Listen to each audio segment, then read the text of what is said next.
સંખેડામાં મેઘરાજાએ તોફાની બેટિંગ કરી। વહેલી સવારે 2 કલાકની અંદર 5 ઇંચ વરસાદ ખાબક્યો। માત્ર સંખેડાની અંદર વરસાદના પગલે ટોકરી કોતરમાં પાણી આવી ગયું। સંખેડા હાંડોદ રોડ ઉપર પાણી ભરાઈ ગયું હતું। સંખેડા હાંડોદ રોડ અવરજવર માટે બંધ કરવામાં આવ્યો છે, કારણ કે 2 કલાકની અંદર 5 ઇંચ જેટલો વરસાદ ખાબક્યો। તોફાની બેટિંગ કરી મેઘરાજાએ અને જેના જ કારણે સંખેડા હાંડોદ રોડ અવરજવર માટે બંધ કરવામાં આવ્યો છે। સંજય, કેટલા વાગ્યા વરસાદની શરૂઆત થઈ હતી અને અત્યારે કયા કયા રસ્તા છે જે વરસાદથી પ્રભાવિત થયા છે અને બંધ કરવામાં આવ્યા છે અવરજવર માટે?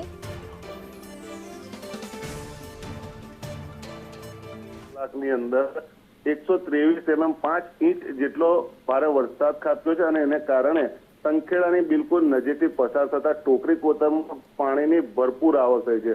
ઘોડાપુરની જેમ પાણી અત્યારના ઉછળી રહેલું છે, જેને કારણે સંખેડાથી હાંડોદ તરફ જવાના રસ્તા ઉપર પાણી ફરી વળતા હાલમાં એ રસ્તા ઉપર અવરજવર સંપૂર્ણ બંધ થઈ છે।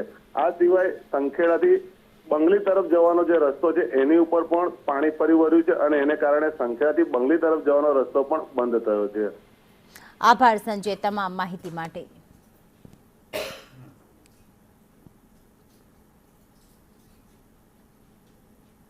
વડોદરા